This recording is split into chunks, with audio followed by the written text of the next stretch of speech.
Nubia, I want to welcome you back to my show.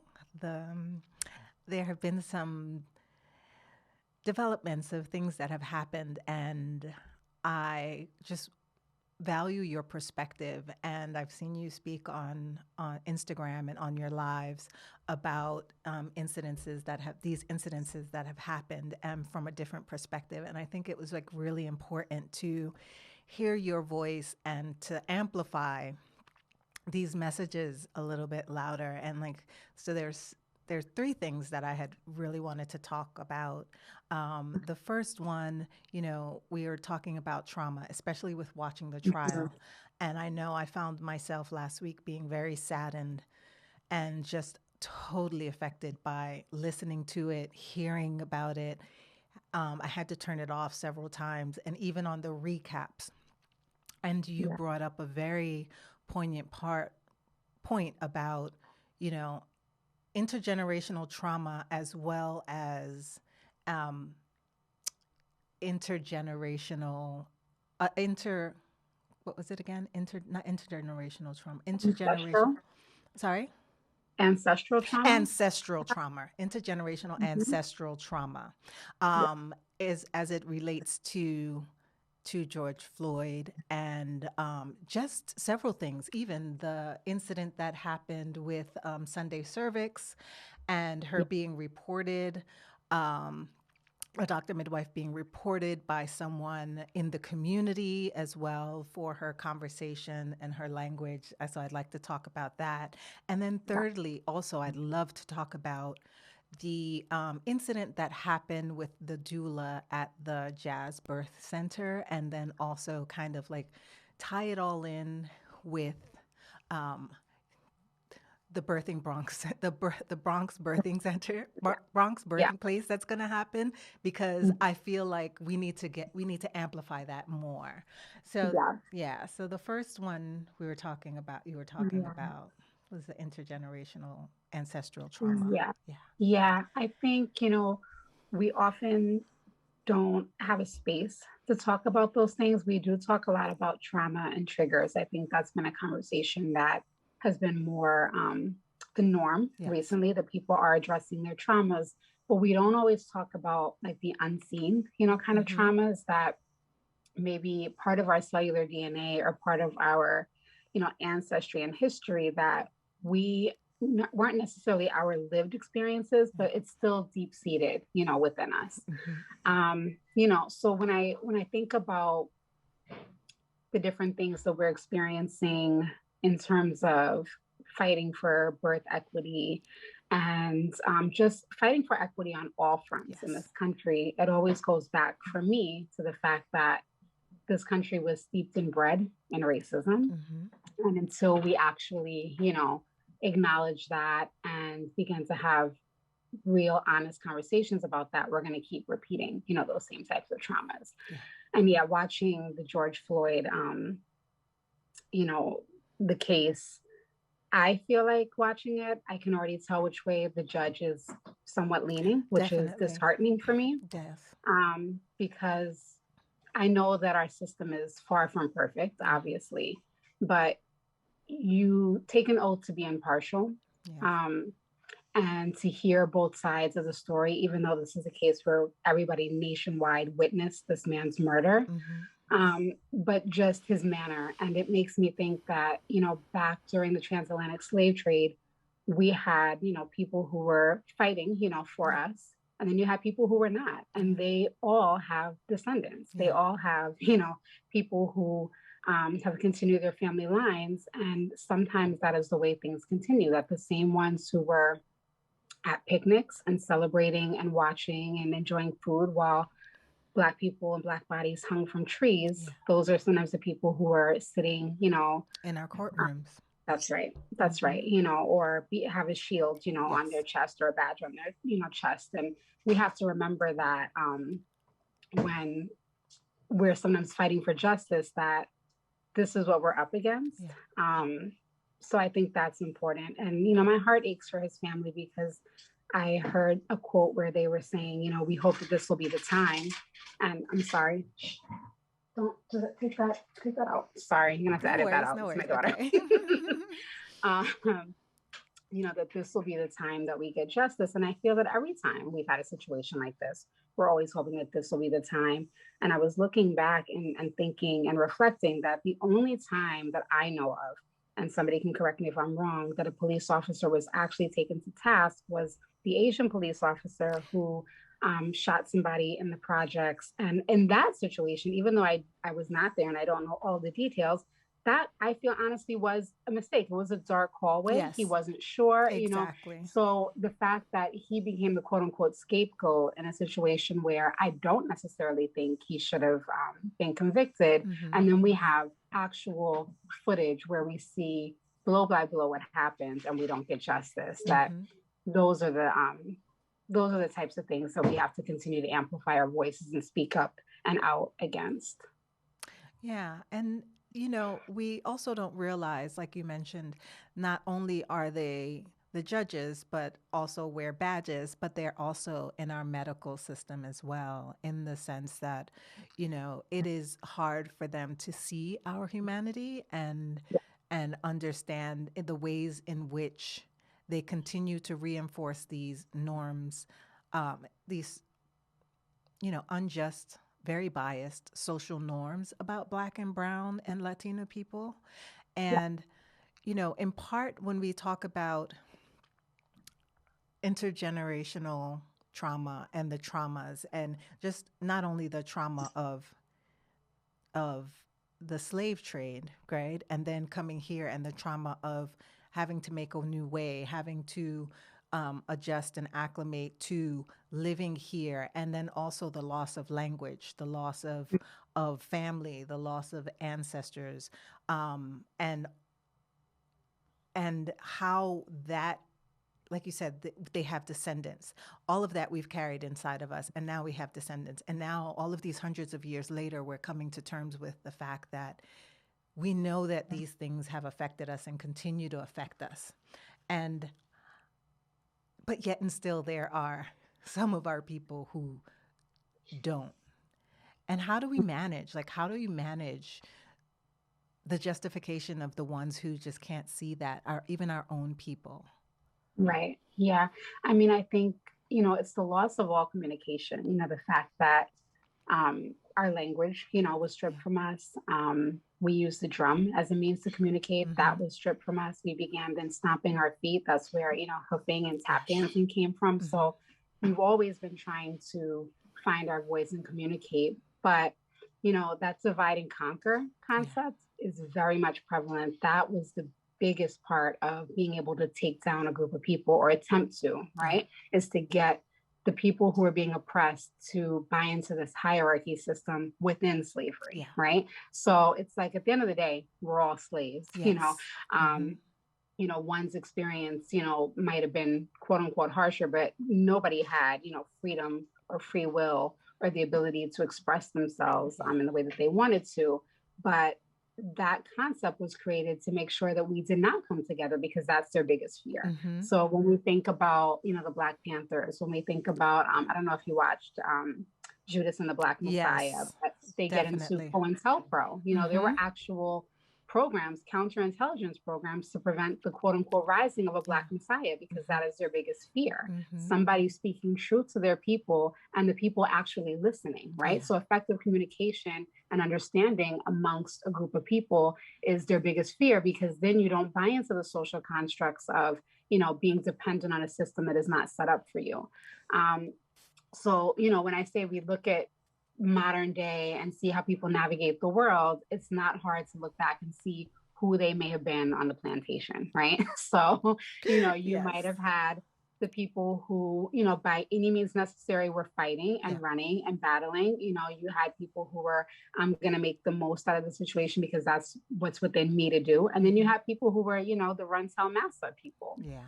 And that's what we saw happen with, Sunday Cervix, where that person who wrote that letter felt the need to say, and I as a Black woman feel, and I'm like, but you're going to take one aspect of your personal opinion about how you feel about this person and negate all of the things she's trying to do, not for herself, but for us as a people. And that's extremely dangerous, because when you have connections to people who have, the complexion for protection, let's Yes. say, Mm-hmm. right? Mm-hmm. That can be devastating to somebody's efforts. And I applaud the fact that Dr. Midwife is not letting that stop her, but it is hurtful. It is It's hurtful. upsetting when you know that your goal is the betterment of all of your people and somebody cannot see that and would do all that they can in their power to hold you back, which in turn holds them back too. Yeah. You know, Yeah. the idea of when people think, oh, well, I'm accepted by, this hierarchical society, so I'm part of them. You're never going to be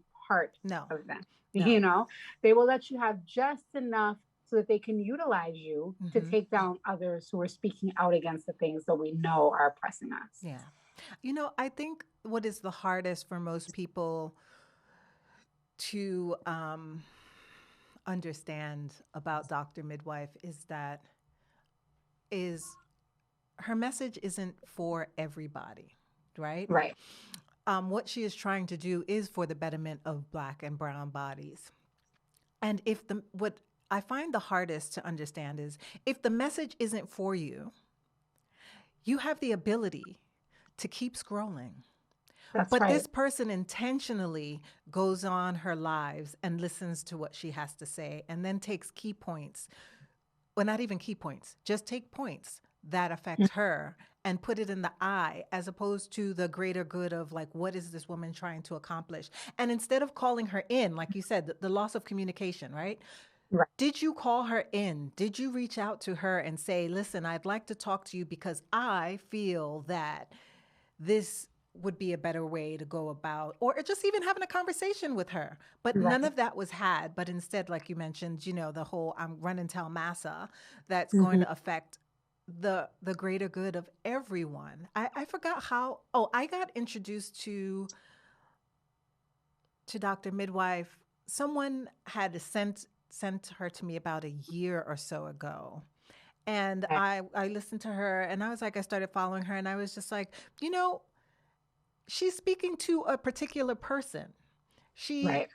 Sometimes when you have to tell a message, like, there's a Malcolm and there's a Martin. That's right. And that is just the case. And even towards the end, Malcolm realized he needed to be more like Martin. That's right. Because that peaceful protest, the let's go along to get along so they can see us, doesn't work. And it didn't work.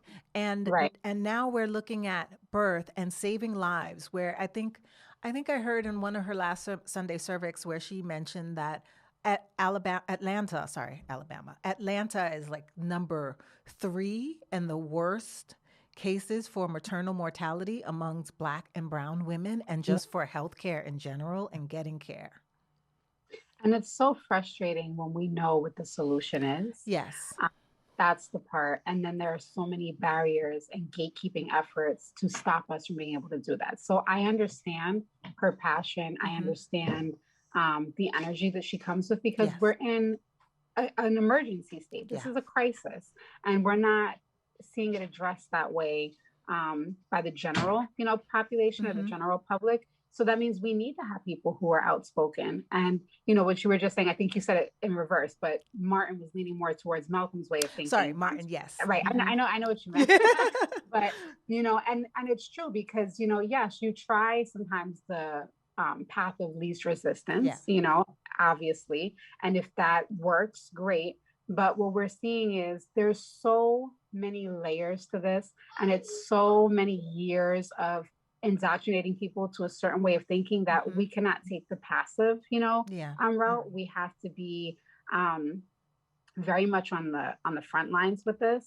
And social media is a platform to be able to reach a lot of people in a short amount of time and get a message out. And especially when things are culminating as fast as they are week by week. You said, there's several things that we want to talk about today because things continue to happen. And unfortunately, they're not like, oh, great, look, we made an improvement. It's damn, another one. Okay. Another situation. And we do have to call, people out when they are being abusive, because if not, they continue to perpetuate that same abuse, if not in that institution, somewhere else. Yeah. What I have the hardest time with in managing all of these stories and these everything that's coming is is the state at which, I'm really kind of like, if it makes sense, it makes dollars, right? It's common sense is not something that everyone has or even understands when it comes to even in the medical system, or or even let's go into doulas and training, right? Yeah. Like I believe it was you that I saw that, if it wasn't you, it was either Chanel, Portia, and you talked about, like, do this work. Right. Just get out there and do the work. You don't need the paper to do the work. But I think what people have the hardest time selling is that they believe they need the paper to do the work. Like, you don't, we've been doing doula work our Right. entire lives, right? Before they coined the term doula, which even the word is problematic in itself because it's a Greek Right. word that means slave. Yeah. I met a client one time, and her mother, they're Muslim, and she said she doesn't believe that the word came from, that's where the word came from. She Mm. believes that the word came from medulla oblongata, right? Mm. And she Okay. said, and the oblongata is the part of the brain that controls compassion, senses, creativity. And Interesting. so I was like, I like that term instead when it Yeah. comes to doula. But, I think it's hard to kind of sell people on the fact that they're not certified. Like, Right. what do you um, counsel for, say, someone coming and saying, I'm a doula and I want to do this work, but the certification, how do I get across that? That's just another barrier to entry. It's just another way, especially for the institutions, which I won't, name names, but who Right. want you to recertify every year and Yeah. do the Which is a work, money making is a ploy, money you know, making for it's a them. money making ploy. Exactly. And, I think when we're talking about labor support, right? And we're not talking about necessarily clinical care Yeah. or medical advice. We're talking about labor support. Mm-hmm. And this goes back to autonomy and, birth care and Yeah. reproductive rights. You get to choose who you want to be there, whether Yeah. that person has all of the letters and certifications behind their name or they're your best friend and you feel safe with them. Mm-hmm. And obviously you want to have some understanding of the stages of labor and different appropriate comfort measures and all of that, but I implore people to look and see what resonates with you and not what paperwork is going to go behind that, Yeah. because when somebody really is seeking out your care, they should be wanting to know what your experience is, what your approach to Yes. labor support is, all of those things. Way more um, important. Right, than what that piece of paper means. Because Yeah. I know many people who've gone through those trainings who then reach out to me and they say, look, I did this training because I felt like I needed the paper, but I don't know what I'm doing. Yeah. Can I Yeah. do your training? And that shouldn't happen, because then we're not actually serving anybody. If you're Mm-hmm. out there and you don't feel equipped based on the training that you went through, but you paid a bunch of money to have, some letters behind your Yeah. name, that's a problem. Yeah. And a lot of these programs, are not community based and they're money making ploys. Yes. And people get caught up in that. So I implore people to really look and see what's important to you. If the letters are important to you, by Yeah. all means, Mm-hmm. go ahead. But if this is work that you're doing out of, true dedication and passion, then there's more than one way to approach different things. Yeah. And I always tell people that was one of the best lessons I got from one of my preceptors. She would always say to me, learn a different way, Yeah. learn a different way. And that made me think about things in a different context than just what I was being taught at school. It made me question things. It made me do more research on my own, and yes, come up with a different way. And that has served me really well, because sometimes the things that we're learning in school are from a fear-based Definitely. place. Definitely. Definitely. I always felt that, when the organization that I got trained with spoke about no advocacy, I I was like, that's not what I do. Right. And you're not in the room with me, because everything, my mere existence in that room is advocacy. Even if I don't say a word, That's I'm right. advocating for that client. So for the conflicting message of you can't advocate, and anyone can have an advocate. It does not have you don't have to be a medical professional to advocate on care because that's what we're advocating on. And just the obstetrical violence Right. that we see on a that they won't equate it to that as obstetrical Yeah. violence, and this kind of leads into the incident that happened at the birthing center, the Jazz Birthing Center, Yeah. where there was a doula who recorded an incident that was happening between her client, and her client was laboring, and the midwife came in and felt that she wasn't progressing, or because she was advocating for herself, the midwife had become very adversarial towards the laboring mom and Yeah. everyone in the room. And what struck me about that is like I've seen this before. I've Yep. been in a room like this before. This is happened. And but what was bothersome about it is that this doesn't happen to my white clients.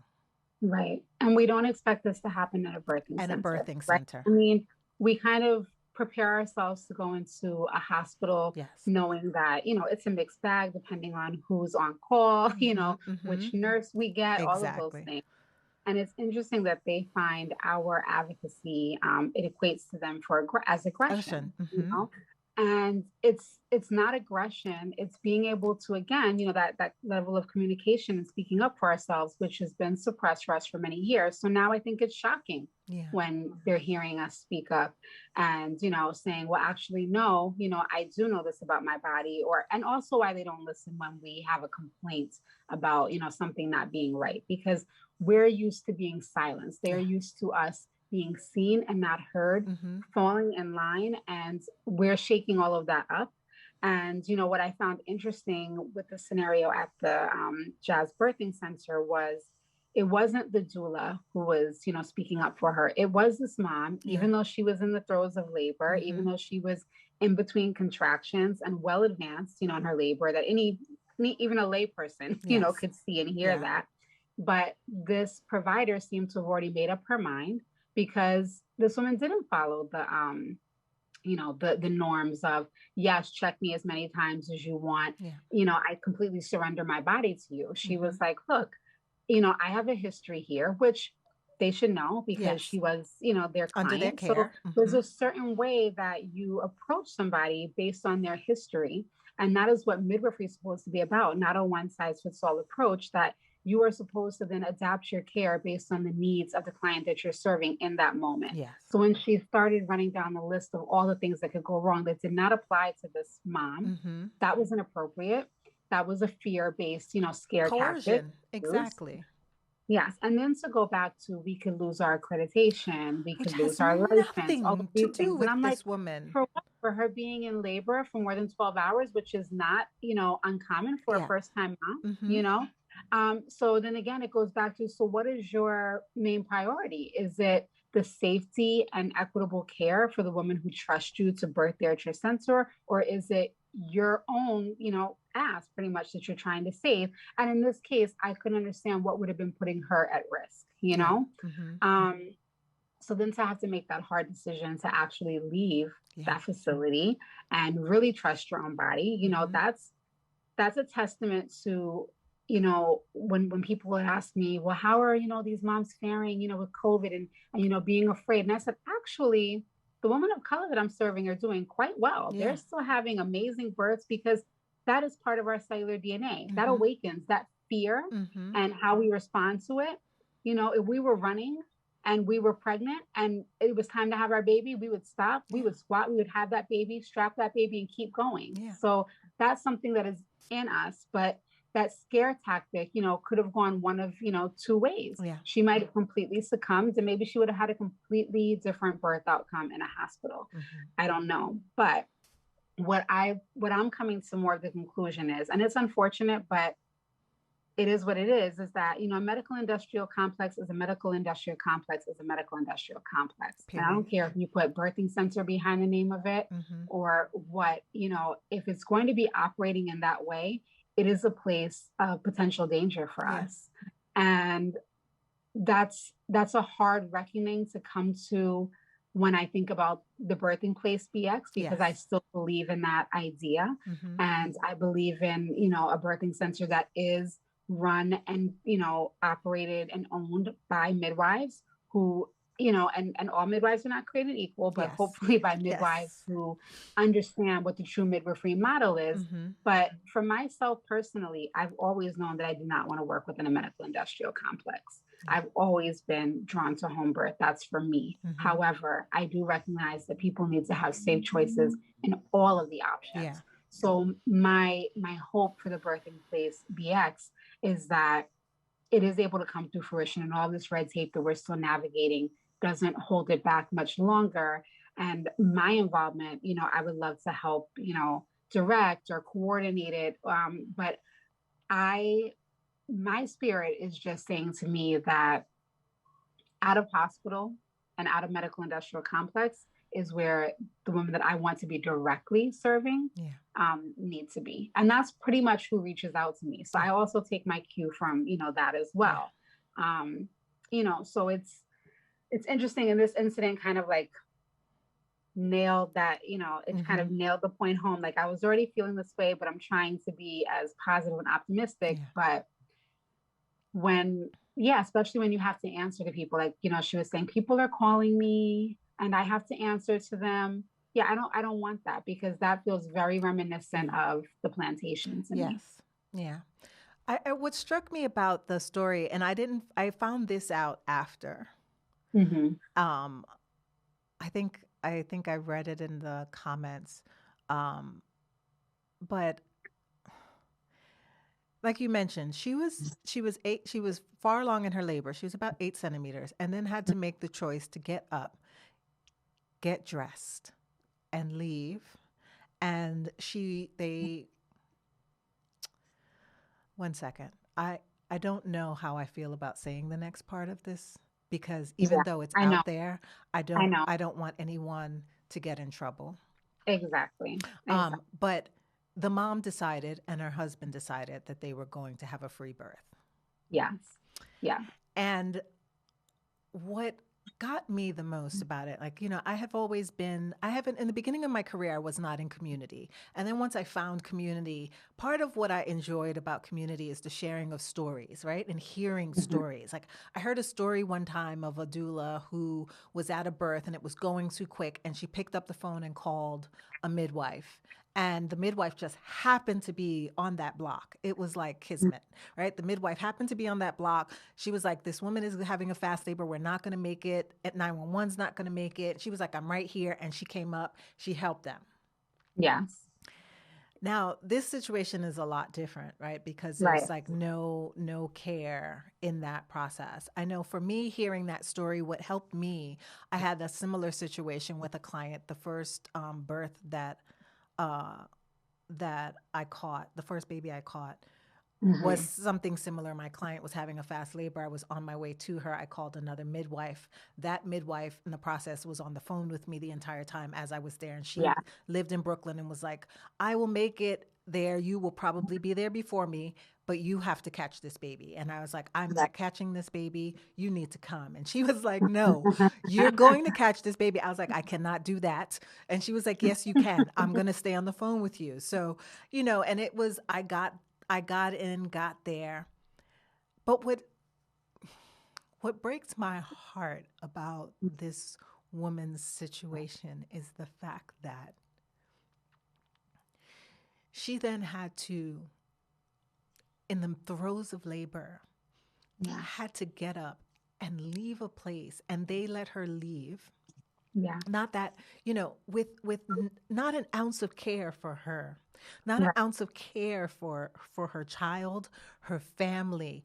And I'm having the hardest time wrapping my mind around, how do we continue to serve people in these situations, in these places? Like her doula, I commend her, and I think it's great.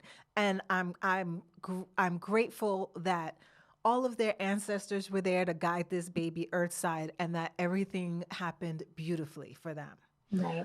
But what about the ones that we're still in these places and trying to direct them to say, like, this is not the place for you. Right. Like, how do we navigate informing people of what true choice and consent without Right. having to say medical violence looks like Sophia Chavez, 19 years old, who died 2 days after giving birth. Like, this Was is making not. a complaint and was saying that something is wrong. And I don't understand why we don't listen to that. We listen to machines, we listen to strips, we listen to, we look at, oh, the lab work says this. But if the person that I am serving is saying to me, hey, something doesn't feel right, I'm going to stop, and that's going to take precedence over everything else. I don't care what that strip says. Yes. I don't care what that blood work says. I'm going to ask more questions, Yeah. because they're in their body. Who feels it knows it, right? Yes. And we don't do that. We do not do that for, I'll say more so for Black and brown women, but I don't think we do that in general for women, period. Mm-hmm. Right? We're not listened to. We're not trusted. Yeah. Like, birth is not trusted, and then how somebody feels in their own body is not trusted. Yeah. So that when you're walking into an institution, if they've indoctrinated you, you're already thinking, I'm walking in and I'm surrendering my body to you. Mm-hmm. And for me, thinking about the birth center incident, I can't imagine first baby. Like, that's what keeps playing back in my head. Not like, I've done this before. Okay, yes. fine. They're not serving me right. I know I've done this before. I can only think the only thing that kicked in for her was, my people have done this before, or maybe in another lifetime I've done this before. But in this lifetime, this was her first baby. And she got up out of the comfort of that pool because she felt that this was not even she felt, they'd already said they were going to transfer her no matter what, like, I'm going to come back in 12 minutes. It's like, what's going to happen in 12 minutes? And there was no danger for her. Yeah. So yeah, it's disheartening. And to lose a 19-year-old, I mean, it was bad enough we lost two 26-year-olds last year, as well.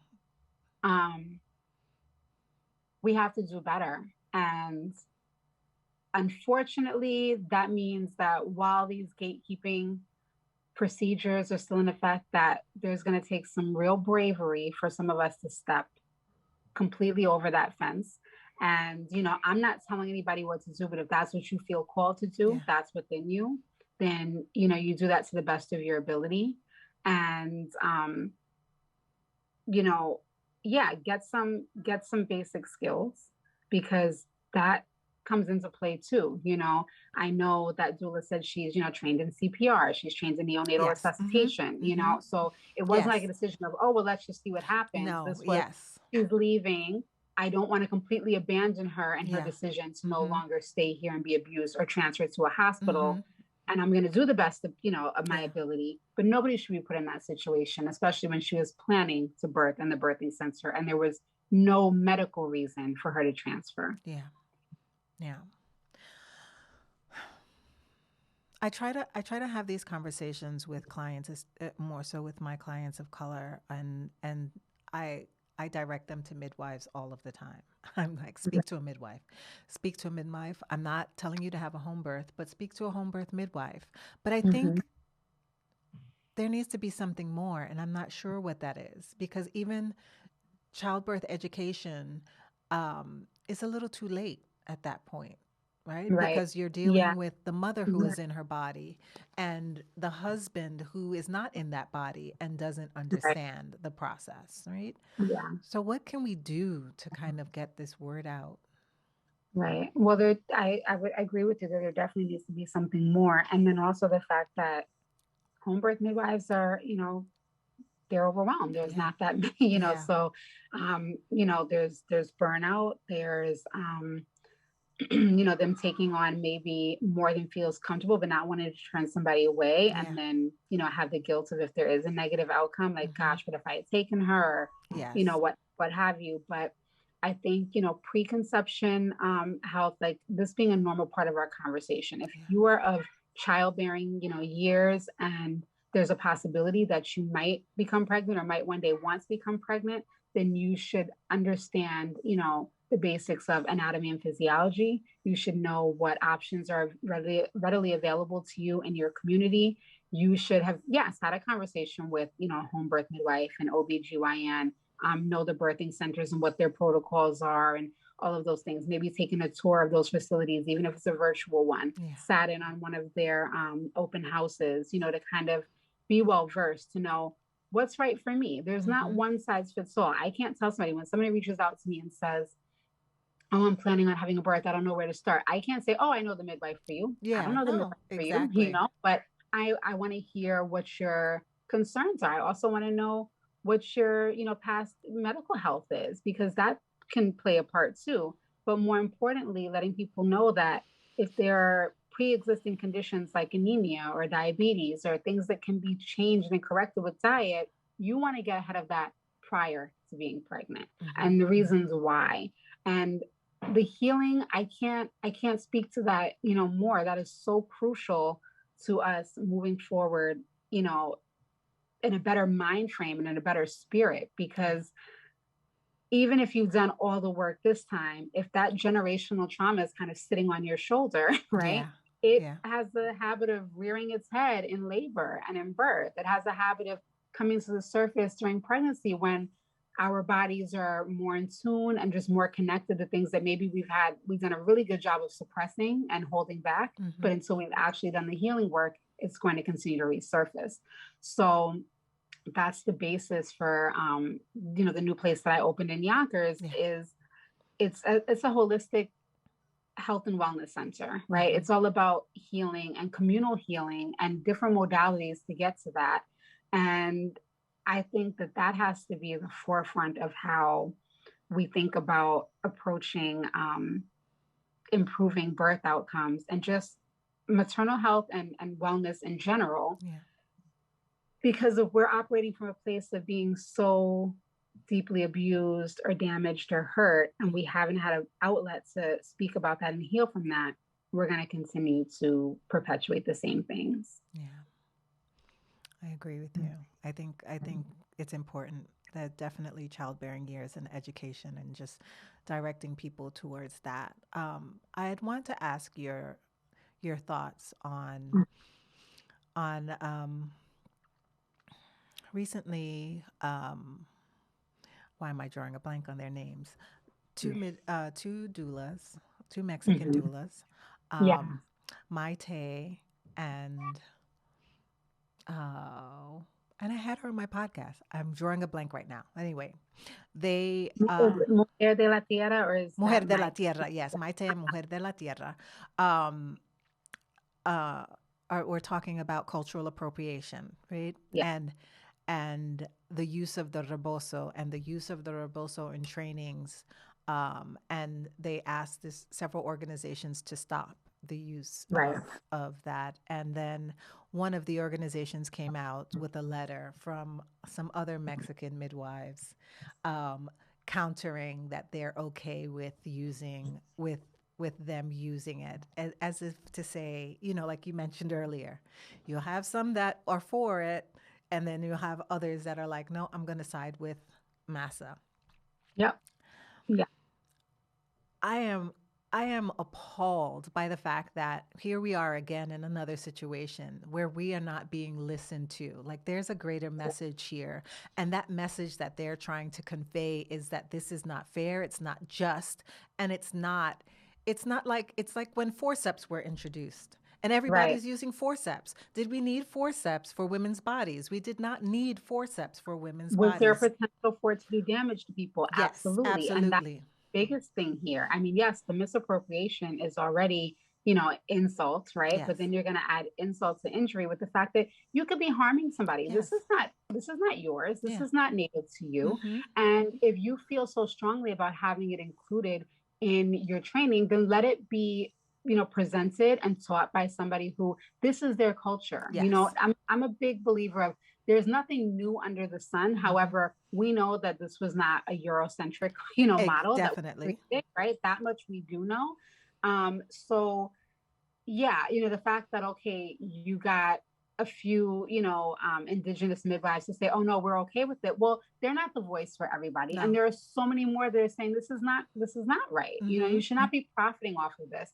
And this country, has a history of, profiting, off of people and putting profit over people. Yeah. And when I was thinking about, that, after conversations about the misappropriation, I'm like, yeah, this all sounds really familiar. Mm-hmm. Taking something that doesn't belong to you, Black midwifery. using it, right, using it for your own, profit and gain, and not worrying about how it can harm people. I was like, oh, that's the essentials of the transatlantic slave trade. You took Exactly. actual People. people, use them to, build your land, to nurture and, to catch babies, to Yes. breastfeed babies, all of these things, to actually breed in rapid succession, all of that. And then when you're done with them, it's like, oh no, we don't need you. Now Yes. we figured it out. We've observed you enough that we're gonna take this and make it ours, and you're gonna have to buy into how we say this is going. We're like, we taught you this shit. Like Yeah, we exactly. you know what I mean? Exactly. You took this from us. So it's the same thing, and wanting people to genuinely apologize for that when it's not in their cellular DNA to do that, because this is what they've been taught and this is what they've learned generation to generation, that we take something, we do with it what we want, we are quote unquote higher on the food chain or whatever, whatever caste system hierarchy that you're using, but you have people who that's what they've been taught their whole lives. You're not going to get a genuine apology from them because that's in their cellular DNA, and these are generational traumas that needs to be broken. So that's why we keep speaking out, and I'm so glad that those two doulas did speak out about it, because when we do the healing work, we know what we heal for 7 generations before and 7 generations ahead. Mm-hmm. So there's so many people now who are doing that hard work, so we don't continue to perpetuate these same things generation to generation. But if we don't do the work, we can't be surprised when people are doing what they've been taught. That's in their inner make their inner makeup. Yeah. This has been an incredible conversation. I really appreciate you for taking the time and speaking with me. And if you wanted someone to have like one takeaway from this conversation, what would it be? Well, one takeaway, we talked about so much. I know.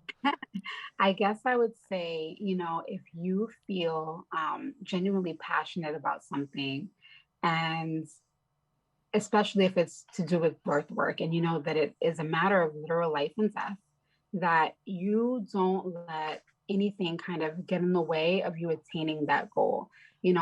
I'll never say that, the pathway to midwifery is linear and straightforward. Yeah. Absolutely not. Mm-hmm. However, in the words of that preceptor that I was talking about, find another way. There are many different ways based on the way in which you want to serve, how you want to show up, what your community needs. So if that's something that you're passionate about, I implore you to look deeper and figure out a way in which to bring that to fruition, because there's always a way. Where there's a will, right? There's a way. And as long as our people have, a need that has to be met for our essential survival, mm-hmm.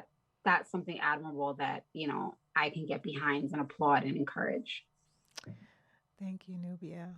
It really does mean the world to me that you had this conversation with me, because I've just been so conflicted with so much of this work, and even more so now with just trying to be there and help people in ways that, previously my practice did not have to.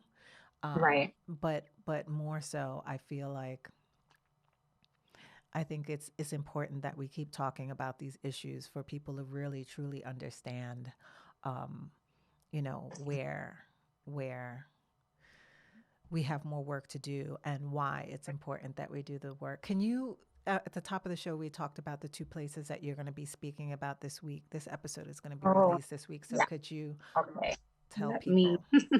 Sure. Let me find. So the first one is on Thursday, mm-hmm. April 8th. And it's going to be, let me just pull it up. I believe it's at 7 p.m. Okay. And let me tell you who's on there.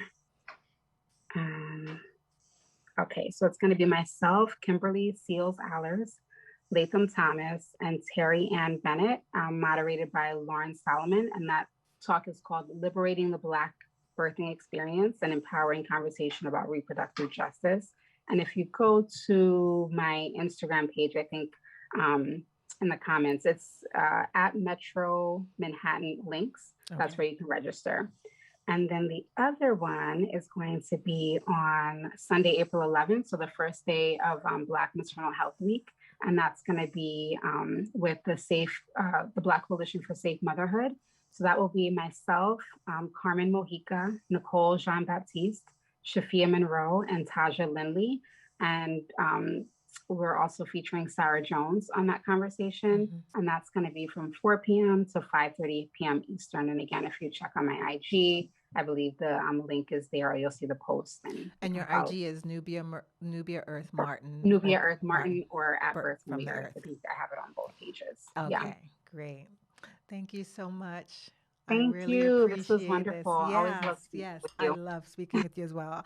And I hope to see you soon. Oh, I wanted to ask you too, which I will, I don't think